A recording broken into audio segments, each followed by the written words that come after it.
Holly Hoss and a very warm welcome back to my channel. Today we're going to be delving into British secondary school memories. Today's video is going to bring back lots of memories for you guys, or maybe you're still at secondary school right now. Either way, make sure you stick around until the end of the video because trust me, these British secondary school memories just keep getting bigger and better. Thank you guys so much for 100,000 subscribers. Your support week in and week out really warms my heart and I love making these videos for you guys. Here's to the next 100,000 subscribers. Without further ado, let's dive straight into today's video. Do you know what? I want to kick today off with a really strong start. Oh yeah, it's school fights. All it would take is literally one student to shout, "Fight!" and the entire school would flock to the field to watch the fight unfold. Honestly guys, I feel like I was always really late showing up to these fights. Maybe it was because I had really short legs and couldn't run fast enough to keep up with the malarkeys. Apart from this one time, I remember, I think I was about year 9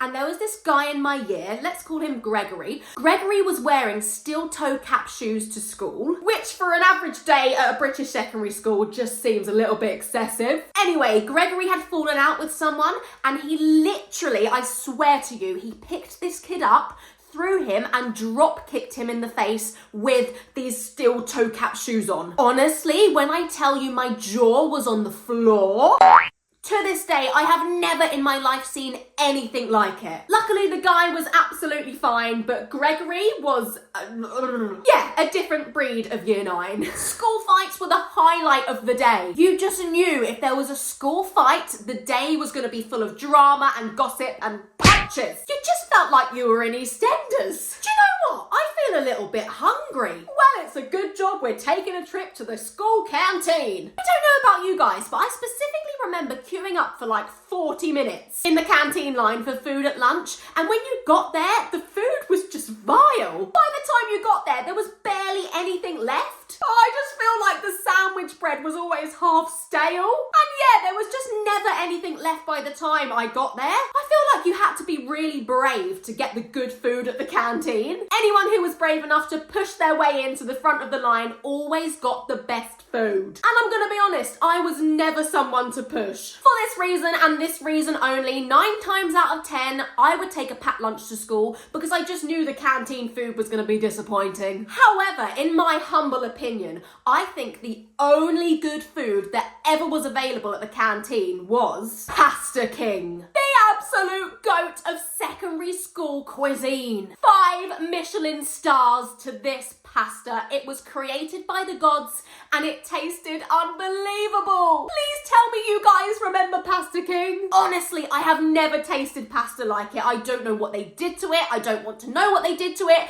It was just, mwah, chef's kiss. It was heavenly. From memory, it was always like a little bit watery pasta, but the tomato sauce they'd put on it was unreal. Do you know what, guys? I'm just gonna say it. I would sell my left kidney to be reunited with the taste of Pasta King. It was just delicious. Do you know what? If I ever had the opportunity to taste Pasta King again, I really hope it would live up to the memory, the expectation. I'm gonna take a wild guess and say the reality of eating Pasta King now would probably be super underwhelming, which is why it's gonna stay as a memory, but my God, was it a good memory. Next up, we've got school trips. Every time, without fail, when the class went on a school trip, every single teacher in the whole country would say the same thing. You're representing the school, so be on your best behaviour. Also, I feel like every single British secondary school had a trip to France. The legendary French trip. What happens on the French trip stays on the French trip.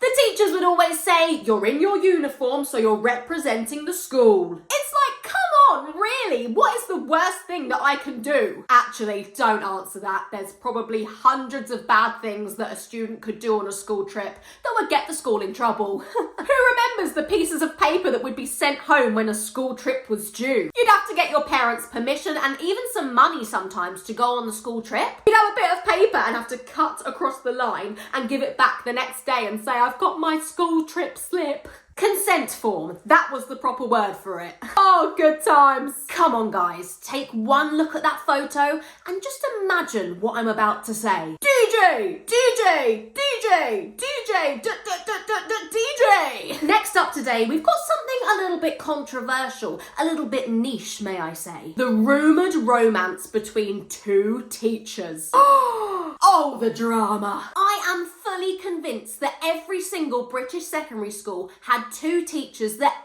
everyone suspected were getting together. Come on, just think back. There was always those two teachers that everyone knew were together. Not even together, they just had this little thing going on, this little secret romance. And the wicked thing is, they never confirmed it. It was always so mysterious and sly and just there. It was always such an unspoken thing. People would whisper about it and make up rumours, but come on, it just was real. The gossip sessions that me and my friends would have about teachers like this are just so good. Moving on to the literal goat of the English literature classroom. If you haven't guessed it already, you are most probably right. Of course, it's Of Mice and Men. Mark my words, every single English literature teacher worshipped this book like the Bible. They made us religiously study this book as if it was the Bible. In 500 words, summarise why Lenny's wife wore lipstick. Honestly, at the time, that book was the death of me. The amount we studied that book at secondary school,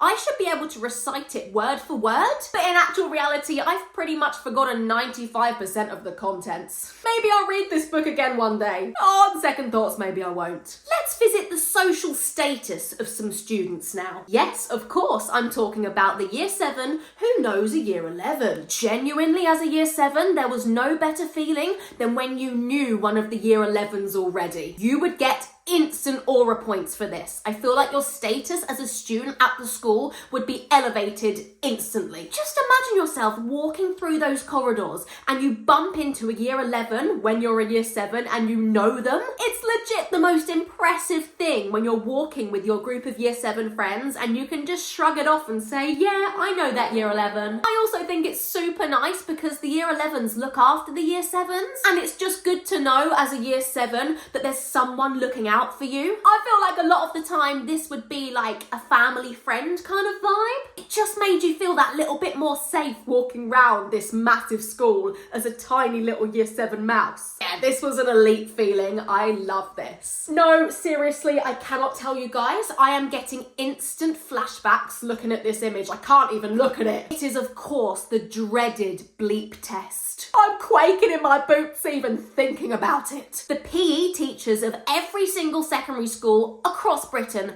would love this day. Compared to every single student of every single secondary school in Britain, they would hate it. I remember the struggle of racking your brain to think of any possible excuse to get yourself out of participating. I don't know about you guys and how you remember the bleep test, but I have such bad memories of it. Probably because I have really short legs and I cannot run very fast and I would always fail. Well, not fail because you can't really fail the bleep test unless you don't participate. But what I'm trying to say is I would always be the first one out. I'm not even sure there's any amount of money in the world that you could pay me to do this bleep test again. Well, everyone's got a price. £1 million and I'd consider it. Moving on swiftly to potentially my favourite Year 11 memory of all time. Yes, of course, it's the last day of school and we're all signing each other's shirts. Sharing one single Sharpie around and signing everyone's shirts on the last day. What a memory. This isn't even just a memory for me, it's a core memory. Even the people in your year you never even spoke to, you'd sign their shirt on the last day. Before you see everyone at prom in their lovely dresses and suits, this is your last memory of each other. It's so special and I think it's a really, really lovely British tradition that we've created. I've actually still got my shirt somewhere buried deep in a drawer. Maybe I'll go and have a look and see if I can find it. One day. And there we have it, guys. That brings us to the end of our British secondary school memories. Oh, the nostalgia, I'm feeling it. If you did enjoy today's video, make sure you smash a thumbs up, hit that notification bell and subscribe to my channel. Honestly, your support helps me out more than you know. Thank you so much for watching, guys, and I'll see you in next week's video. Same time, same place, Sunday at 6 PM. I'll see you there. Take care. Chew! I went to say ciao but said chew, so I'm just gonna say chew. See you later.